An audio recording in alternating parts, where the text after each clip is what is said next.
Hi, I'm Mike Preston at New Harbor Financial Group, and today we're going to be talking about the $1 trillion government funding hack that nobody's talking about, at least not yet. The Federal Reserve just quietly published a paper about a financial move that could instantly create $1 trillion of funds for the US government without raising taxes, without issuing new debt, or selling a single ounce of gold. Here's the accounting trick that has Washington's attention. Bear in mind that this is accounting gimmickry, in my opinion, not real value creation. When the world's most powerful central bank states publicly researching Depression-era financial maneuvers, it's not academic curiosity. It's a warning that our $37 trillion debt crisis may have pushed policymakers to the edge of conventional solutions. In short, they're grasping at straws to try to come up with magic to keep kicking the can down the road. I really don't think that politicians have the guts to be able to do what it takes to stop this runaway train in terms of spending and money printing. So they're going to continue to try to come up with new things. For the last 15 years, we've lived with QE, TARP, and then QE, quantitative easing. And there's always something new, whether it's reverse repo or now potential gold revaluation. I don't think that any of us should be surprised that this kind of shenanigans will continue in the years ahead, particularly if asset prices start to fall. The Fed's own analysis shows that of the 5 countries that have attempted gold revaluation in the past, over the last 30 years, most of them are still facing worsening fiscal conditions afterwards.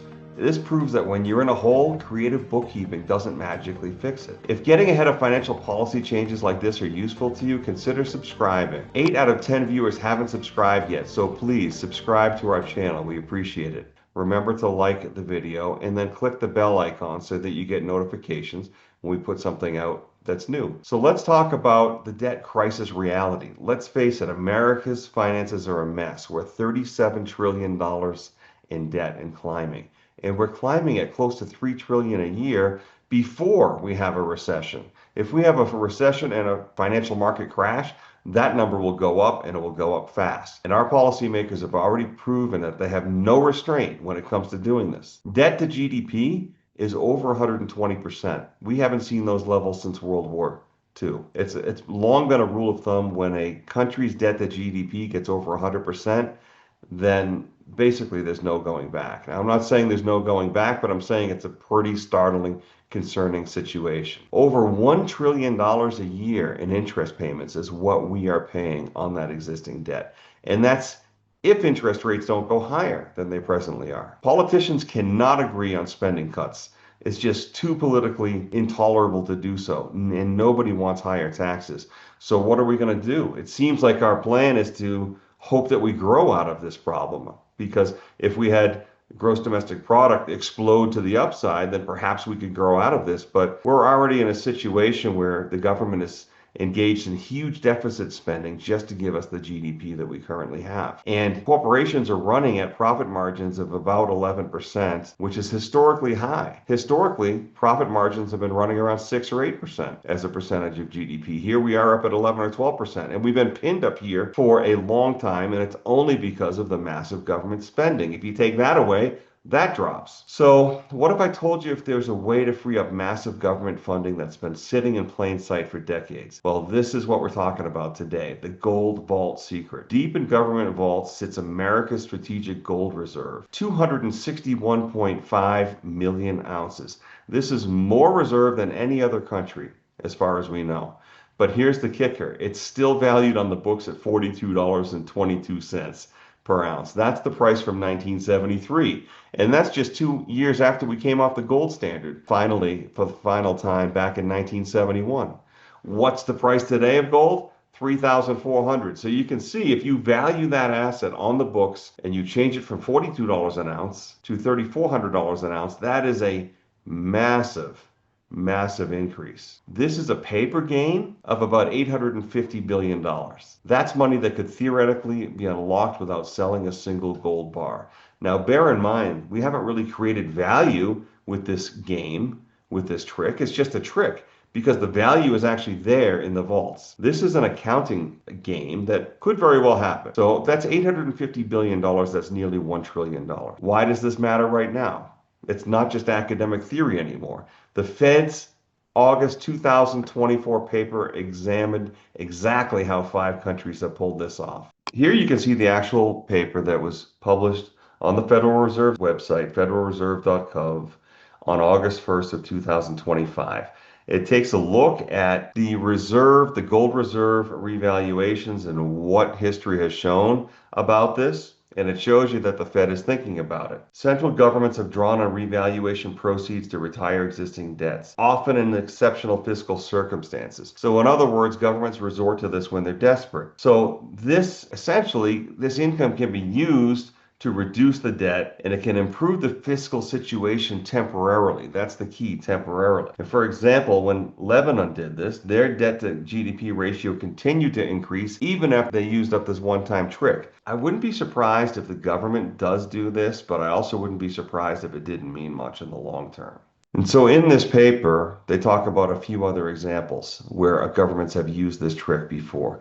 Germany used it to meet EU budget requirements in 1997. South Africa is doing it right now to reduce their borrowing costs.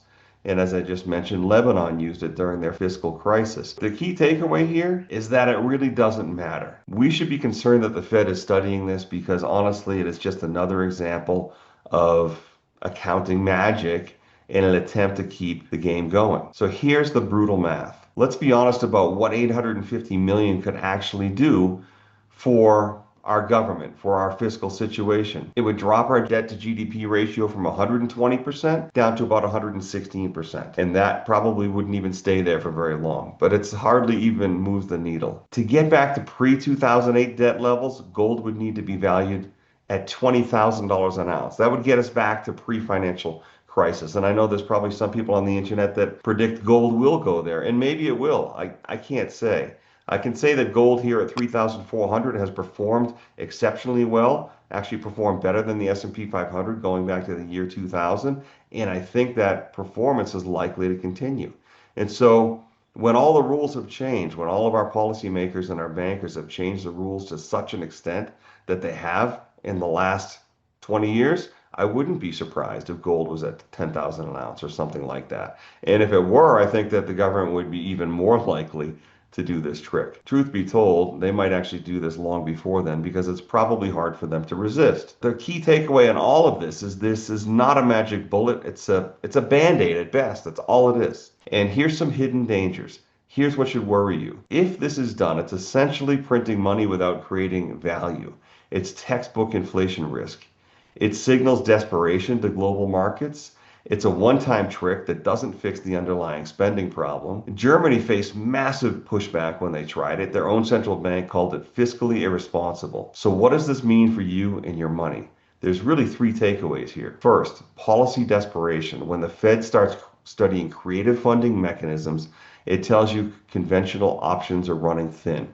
And this fits squarely with our viewpoint that we're in the last few years of a fourth turning. Things are likely going to get crazier and governments are going to do more desperate things. Second, gold strategic value. This reinforces why governments hoard gold. It's the ultimate financial insurance policy. Central banks around the world, led by China, primarily have been buying gold for years and secretly hoarding it. Third, real assets matter. In a world where governments are exploring accounting tricks to stay afloat, owning tangible assets becomes even more critical. So what's the takeaway from all of this? What's the strategy? What should you do? First of all, get some gold and silver. Gold and silver have moved a lot already, but it's not too late. Gold is trading at around $3,400 an ounce. Silver is at around $39 an ounce. We think next levels for gold might be around $3,800 an ounce, and for silver, 41 or 42. And there's no guarantee in the future, but this is what the charts say could very well happen in the next 6 months.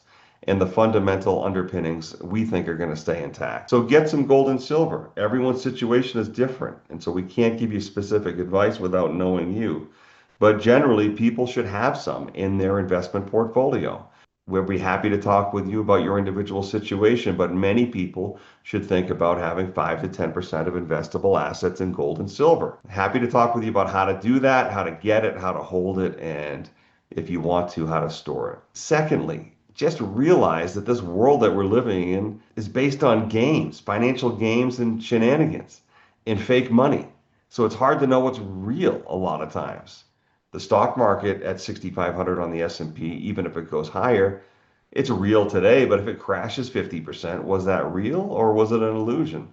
I'd submit to you that it was an illusion. Central banks have been focusing on creating this wealth effect so that homes go up and that the stock market goes up and 401ks goes up. Also, we feel wealthier, and we can do this really because we've got the world's reserve currency, and to some extent, we've abused that right. And third, reduce risk. Reduce risk now. If you're overexposed to stocks, talk to a financial advisor.